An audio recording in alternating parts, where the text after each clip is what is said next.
Greetings, this is Artie from Artifact Electronics, and what you're looking at is my current component tester. Well, my current former component tester, because this one joined the dead a while ago, and really I don't know what happened. I wasn't even testing capacitors on it. It just died. Well, the history of my component testers, for those of you who have been following, is the first one I bought was a Peak Atlas, and it was a really nice instrument. It identified things, it worked fine, but I blew that one up, probably by testing capacitors that weren't fully discharged. I do know how to discharge capacitors, but obviously I'm not real good at it, so that one died, and I could have gotten it repaired, but it was a long story. I had to send it to England, and it was indeterminate how much it would all cost. And so basically, I bought another one, and at that point, I bought the $5 tester, which I also have a video for. I'll try to link them in the description, but it was basically just the PCB that you see inside of this one. And that one lasted me all of three weeks, and then it died. And that one was $5, as I mentioned. So next came this one. This was the more deluxe model. I think it's the exact same guts as the $5 one, but it came with the plexi case, and it didn't come with these probes. Those weren't included. This one was like $12 or $13 delivered, and yeah, it died. Again, there were no capacitors involved. So, well, you get what you pay for, right?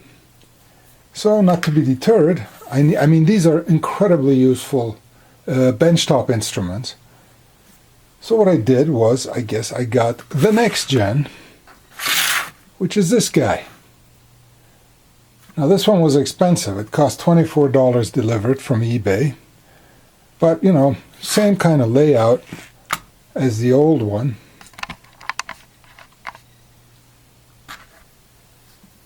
It has a smaller screen, but this screen is in color. It has the same ZIF socket. It does have an IR window, so you can test your IR remotes. I mean, it'll only test for activity, I think. I haven't tried it yet. We'll do that in a little bit. And this one's in color, so there you go. Functionally, it's probably the same thing. You stick things in, and it will auto search, auto apply some signals to it, and figure out what it is. So today we're going to have a look at the TC1 tester and see how it does. But first, we need to do some accessorizing here. First, I needed some sort of a stand for this, because if I'm sitting at the bench and this is laying flat, you can't read the screen. And oh, before I forget, yes, this also has a rechargeable battery. There's a USB port on it, and you can just plug it in. No batteries required. It came with a few accessories, such as, let's see what's in the bag. It came with the world's shortest USB cable, an LED, capacitor, and some pins. Oh no, and it also came with, if I can find it, it did come with some test probes.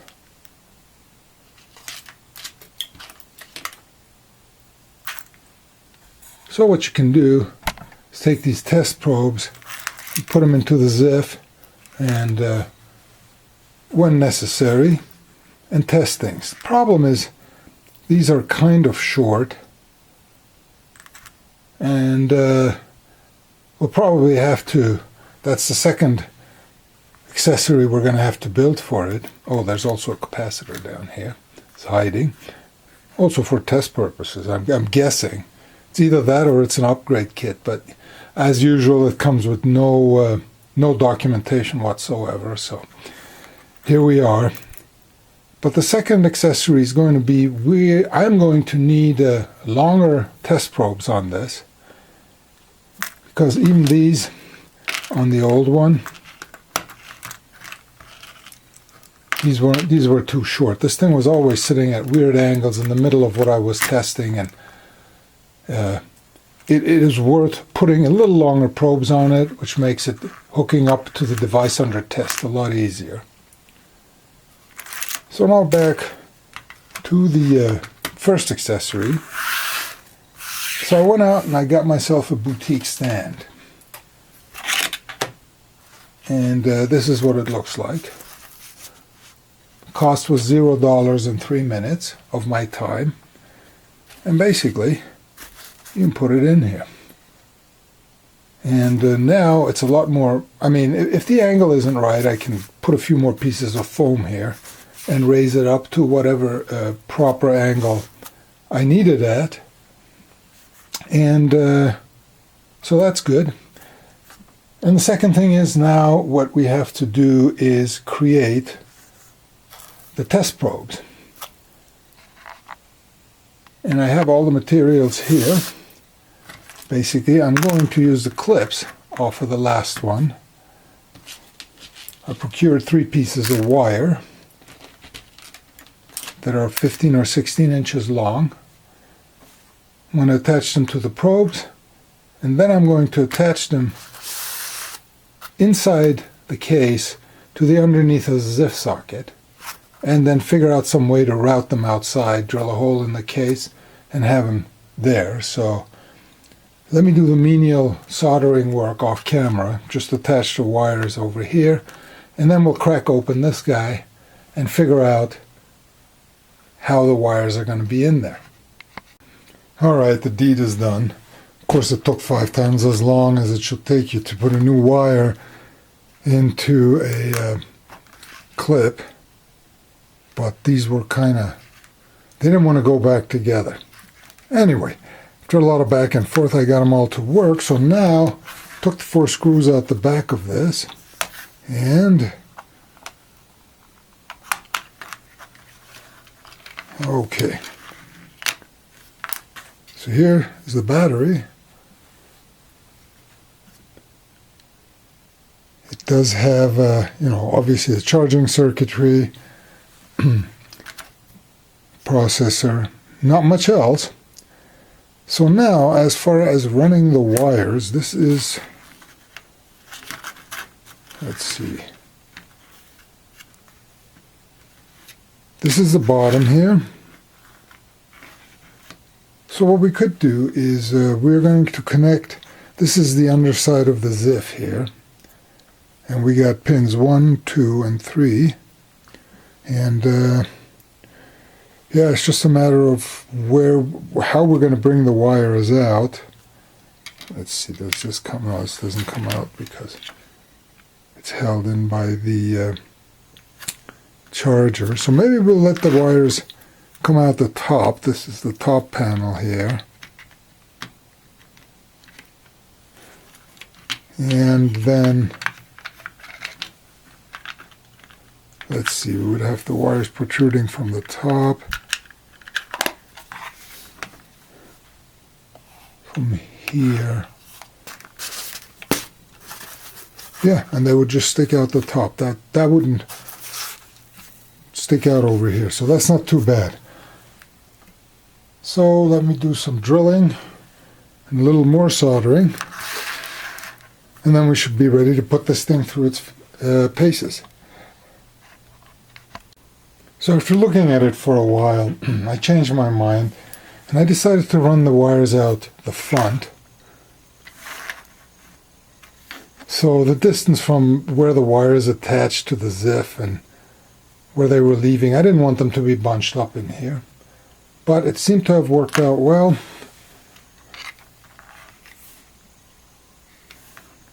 So that's what it looks like. I'm going to use some wire ties as strain relief on these from the inside, so you can't pull this thing out. Put it back together, and then see if we broke anything or if it actually works. I mean, I did test it with a resistor before doing any of this. So if after the procedure it doesn't work, I know whom to blame. All right, we're reassembled. And I plugged in the USB charger. It has an indicator light for it. And what I'm curious about is to see, does that just light to tell you that you got the USB charger plugged in, or does it actually change colors or go off when the battery is fully charged?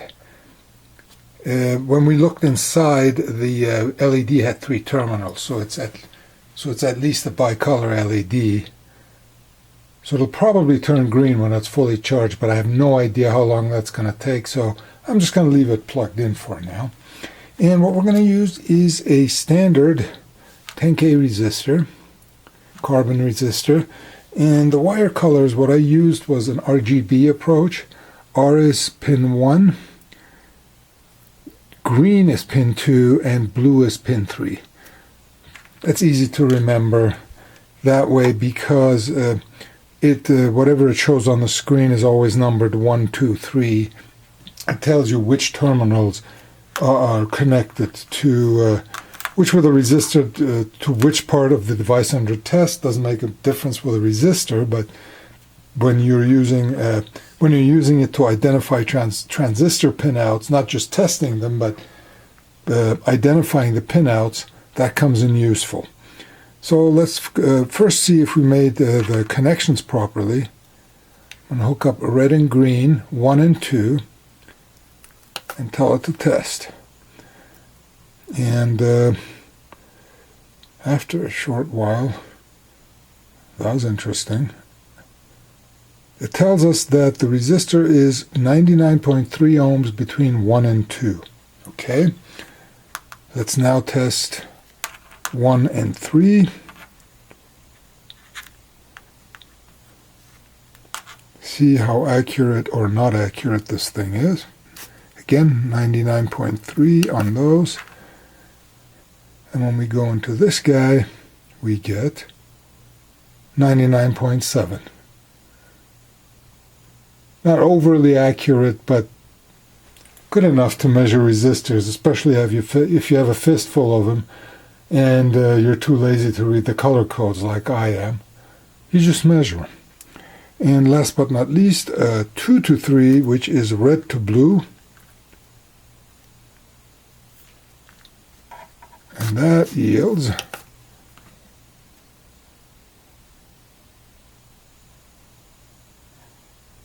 99.6. So we had 99.3, 99.6, and 99.7. So keep that in mind if you're attempting to do, if you're measuring precision resistors or whatever. But for this kind of an instrument, that's more than good enough. So the wires seem to be hooked up correctly. The one thing I've been trying to find out is the IR receiver here. And so what I have is a generic general remote control. So we pointed at it and hit the button. Oh, so it actually gives us the data code, which I think identifies what kind of a remote it is or what device it's set to, and then the user code tells you which button you pressed, or it's the other way around. I'm not sure, but that's quite useful to me, at least, because I still got a lot of these guys floating around, and it's a really nice way to check, if your remote's actually working or not.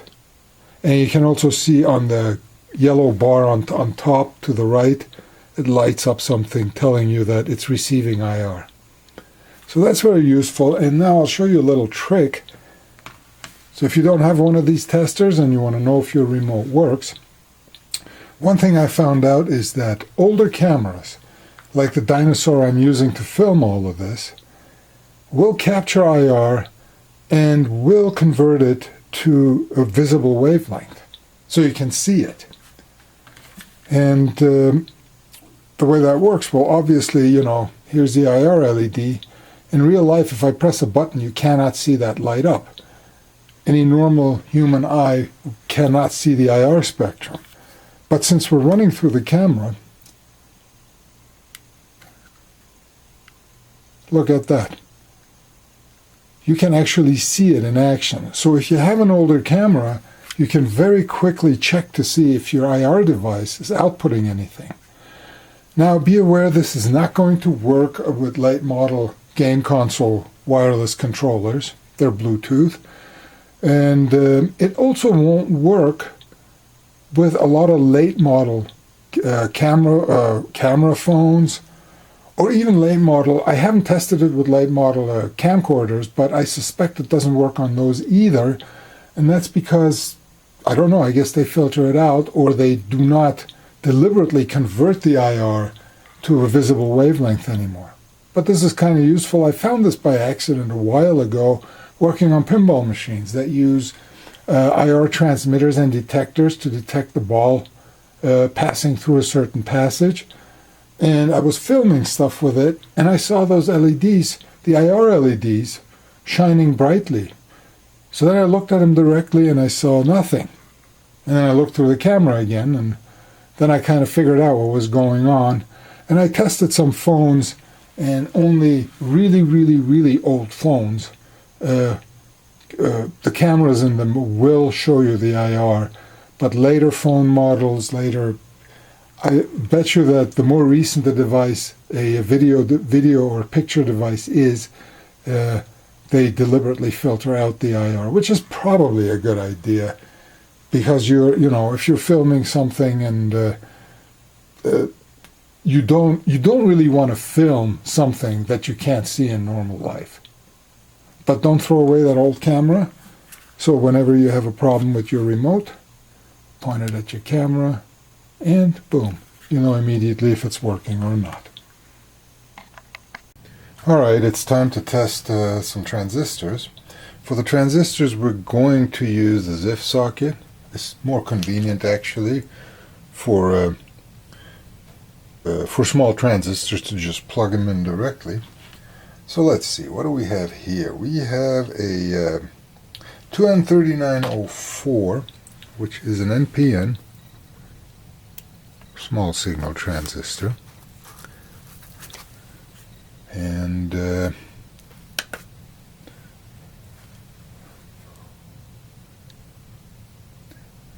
yes, identifies it as a bipolar junction transistor, NPN, and it of course shows you the connections, so you actually get the pin out of the transistor for free, which is really useful, because at least myself, I've been in situations where I'm replacing a transistor, or I've removed a few and I'm trying to put them back, and it's not always 100% obvious which way it goes in.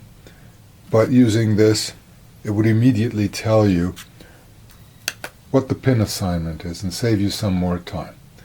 So on this one works fine. Let's take the complementary transistor, which is a 3906, and by complementary that is the PNP version of the transistor.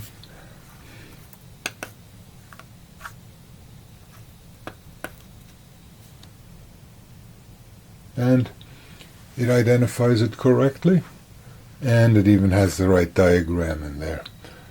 I mean, whenever you're reading a schematic, if you don't already know, if the emitter arrow points towards the transistor, then it's a PNP. If this arrow points away from the transistor, then we have an NPN. Alright, what we have next is, let's see if this thing can identify MOSFETs. We have an IRF 530 over here.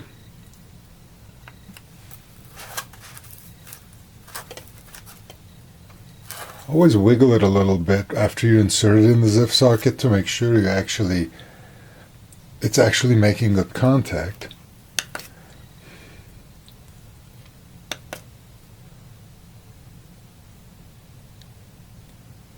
Yes, it comes out as an N-channel MOSFET, identifies the source, gate, and drain for you, and so that works. Now, one thing I want to try, which the last tester failed at, was I'm curious to see if you can test a triac. And I think there's a good reason why it can't, but let's see if the miracle happened and it can actually identify this. This is a BTA 12. The 12 stands for a current handling capability of 12 amps. That seems a little bit over the top for me. That's a TO220 package. You probably have to put a heatsink the size of a scope on this thing for it to be able to handle 12 amps and not blow up. But anyway, that's irrelevant for now. Also notice that the auto off on this tester is a little wonky. It worked before, but now it's just staying on. And I'm not exactly sure why, what, and where, but that is a problem to note. But you just hit the button, and it tells us that's an NPN transistor. So it has no idea what to do with a triac, but that was the same last time, so nothing new here. I plugged the charger back in to see if we can get this thing to charge up fully and if the lamp color changes. But while waiting for that, let's test some LEDs. Not so much test them, but spec them actually. An LED, it either works or it doesn't. It's not a big mystery, but on an LED, the shorter lead of the two leads usually indicates the cathode.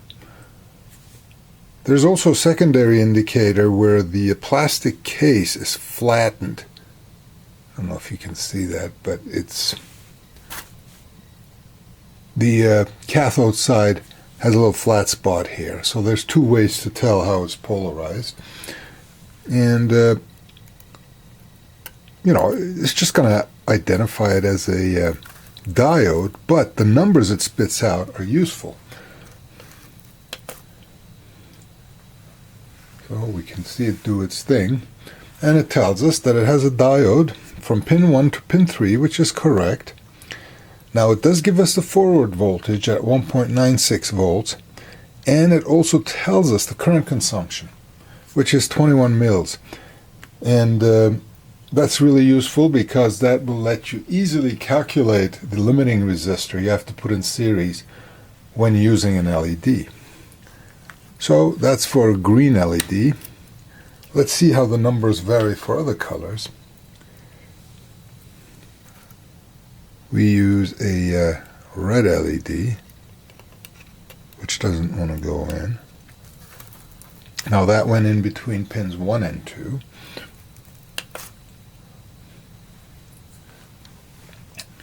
And that one has a forward voltage of 1.72 and consumes 12 milliamps. Significantly less than the green one, but that's well known that red LEDs are still the most efficient LEDs. And now, of course, it auto turns off correctly. So next, the blue LED.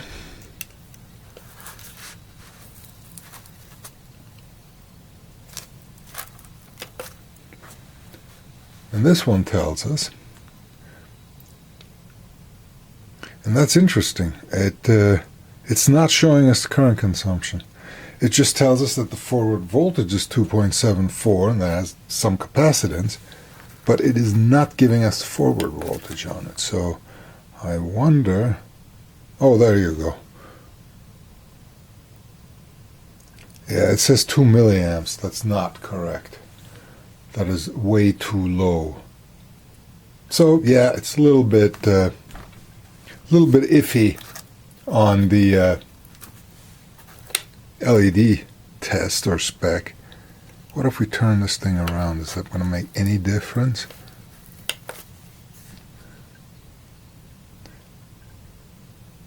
No, see, it goes back again and it doesn't even show you the current consumption. So something is failing in the software and it's just kind of waving its hands and saying, here you go, it's a diode, and I can tell you the forward voltage. So that part's not impressive. Now, to throw it for a loop,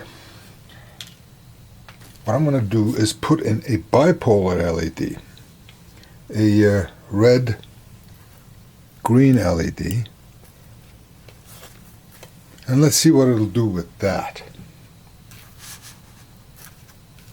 If we look at the LED here, we can see red. We saw red and green light up, and it did identify it. It gives us the forward voltages, but not the drop, not the voltage and the current on this one.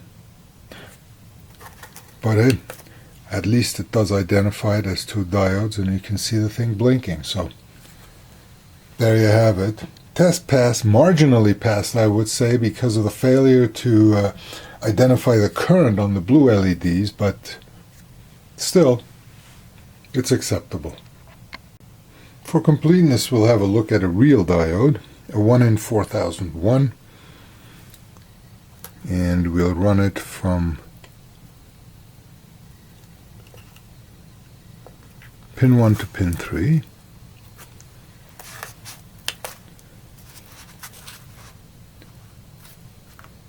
And surprise, surprise, tells us that it's from 1 to 2, it's a diode. Does give us the current, which doesn't really mean much to us in this sense, along with the capacitance, but it does say that the forward voltage drop is 657 millivolts, was it? Silicon diode has approximately 700 millivolt forward drop, so that looks correct. Now the next thing to look at is a rectifier bridge. These go bad. They're relatively easy to test with a multimeter and diode setting, and I think I've showed you that previously, but let's test it with this anyway. But we're only going to use 2 leads. I mean, the way it works is, you see there's one pin that is offset from the geometry. The others are in a perfect square, and this one's kind of offset. That is the positive DC output. Now, the testing, it really doesn't matter where you start. The general idea is you put 2 probes on adjacent pins, and then you just test it, because right now you're testing a single diode. And you may be tempted to save some steps and say, hey, why don't you just put the third one on here and it'll identify both diodes. There's going to be some interference because of the way the bridge is made up. If you put 3 leads on here, this is going to affect this, and it's kind of like, it becomes more like an in-circuit measurement. So to be safe and get an accurate result, I only use two probes, and I mean, all it's seeing is a diode, identifies it correctly, and then you rinse and repeat. You do this for all pairs, because, as you know, there's 4 diodes in the bridge, and as long as it says, hey, it looks like a diode to me, that part is good.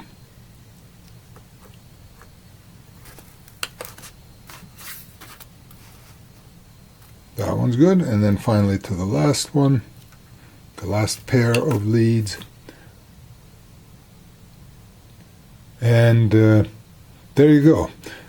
So that identifies that it's seeing 4 good diodes in here. This should work. Of course, it's not putting a load on it, but it's still a very good go no-go test on this. So what does it look like when we have a bad bridge? What would it tell us? And I just so happen to have one that I've removed a while ago, but I kept it around. And we're going to do the same test on this. And we'll just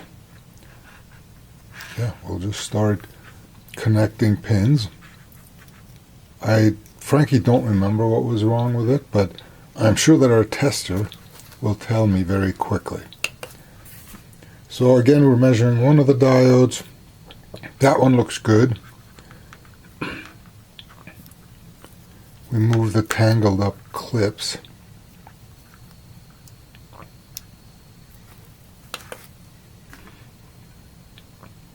Second diode's good.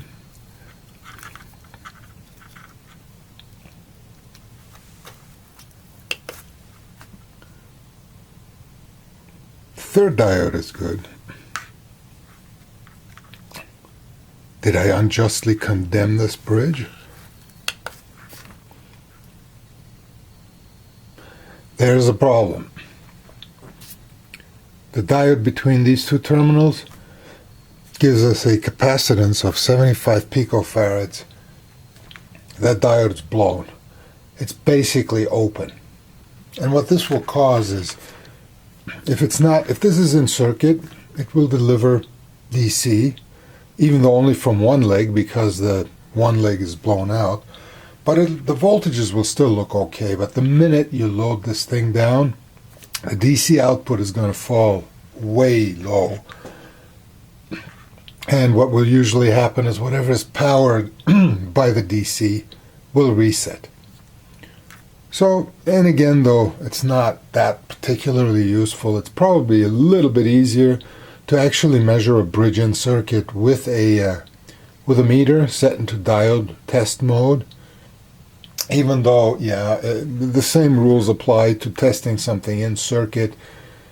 That either it'll test good in circuit and then you'll know it's good, but if it gives you any funny results, you need to desolder the device and test it out of circuit. Now, somebody commented somewhere that these KAA terminals are actually used for measuring or identifying Zener diodes. So it will give you the breakdown voltage. So let's try that. K standing for cathode and A standing for anode. This is a 15 volt Zener. Can it identify it?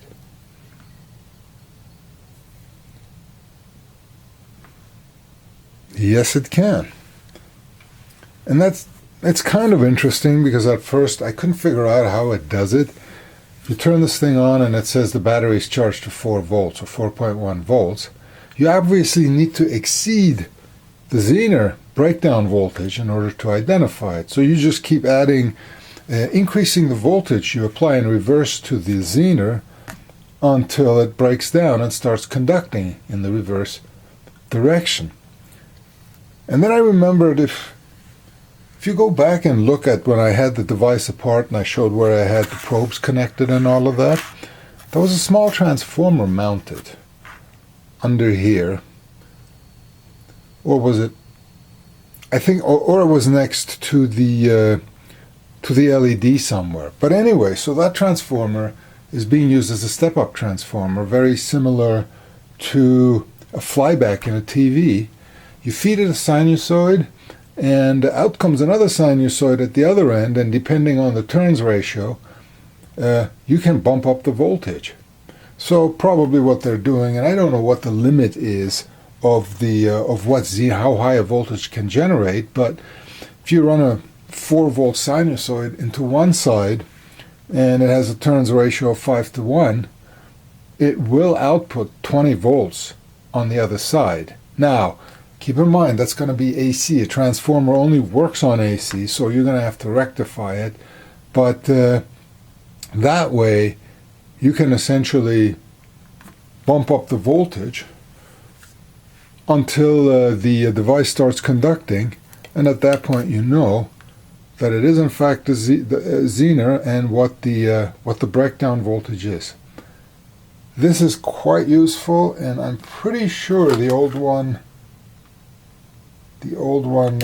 tester did not do that. So now that big pile of Zeners you have, this will tell you what they are.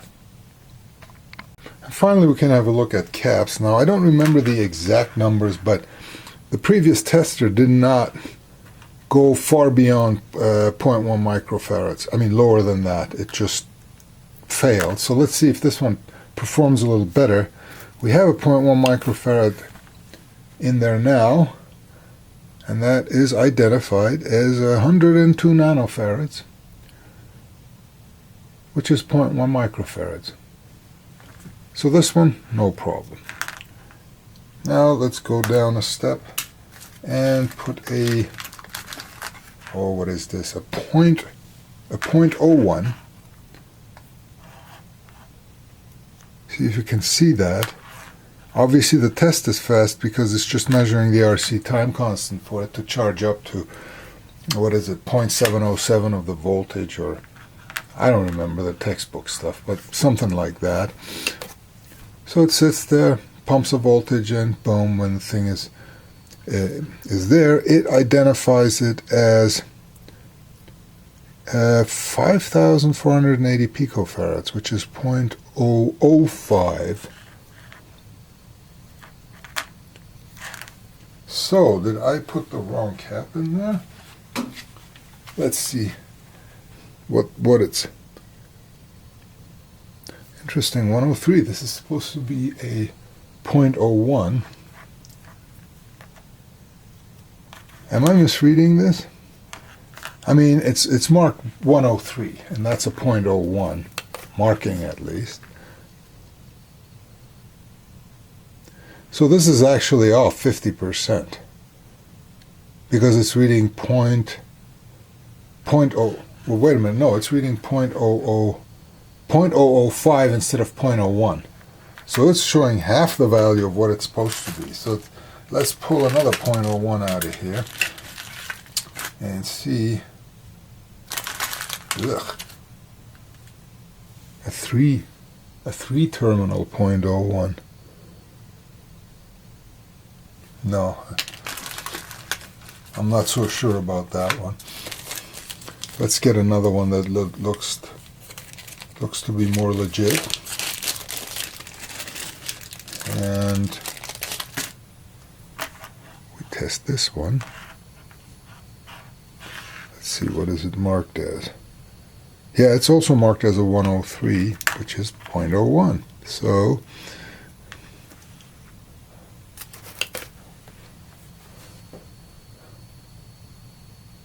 yeah, see this one it reads correctly. So that other cap I had was a 0.05. Even though it was marked 103, it was half the specified value. But yeah, it can go down to this. Pretty good value. As you know, 10 nanofarads is 0.01 microfarads. So now let's go to something smaller, because I know this is kind of the limit of it. I don't think this can reliably measure anything lower than that, unless, of course, you have a defective capacitor, which I seem to have with that 0.01. But let's put in, what do we have here? We have 470 picofarads. Still on the roll, but that's okay. It's non-conductive. And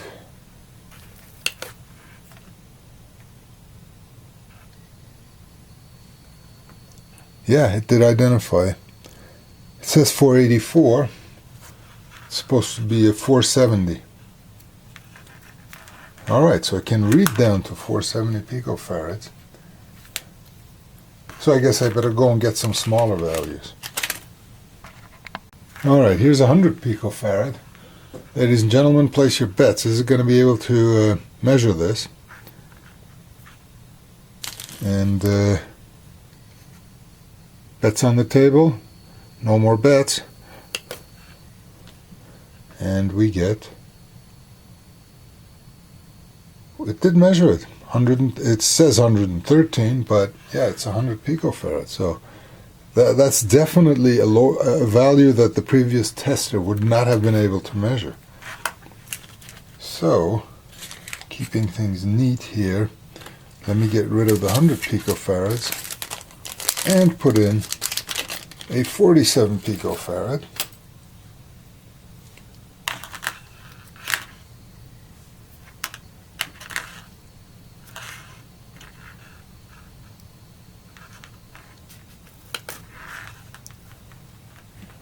And this one says, well, 61. So we can already see around 47. Of course, I don't know, how good the part itself is, but at this point, you're going to get divergent. The readings are going to diverge from the true value because the RC time constant is so small. It probably does not have the proper or the available resolution in the processor to count pulses in such a short time, and that's probably why it starts getting inaccurate. So I think we can safely say down to 100 picofarads you're good. Anything below that is going to start varying wildly. Did that LED just turn green just now? Okay, so the LED does turn green, telling us that the device is in fact fully charged, and we can now remove this. And so there you have it.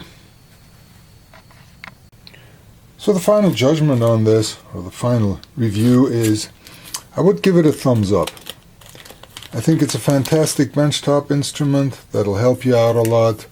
And yeah, it's not, I mean, if you want to read small capacitances accurately, you're going to have to go out and, buy an HP LCR meter, a rack mount that'll cost you an arm and a leg, but that'll do the job properly. But since this guy costs neither an arm or a leg, probably in the large picture it costs a fingernail clipping, I think it does an admirable job. The only thing I have to reserve my full approval of this on is to see how long will it work. Is this just going to mysteriously die on me? Well, yeah, if you zap it with a cap, it's going to go. But if you're not using caps and you make sure that they're discharged, even, larger capacity caps, and it still dies early on, well, then we got a quality problem in it. But basically, it's going to enter the long-term phase, and I'm just going to keep using it on the bench. And if anything needs to be reported, I will do so in the future. Other than that, if you don't hear anything specific about this tester from me, you'll see it in upcoming videos sitting on the bench, which means it is still working. Thanks for watching. Please like, subscribe, share, comment. And I'm also supposed to tell you that when you subscribe, you're supposed to hit the bell so that you're notified when when I release new and fantastic videos. See you later.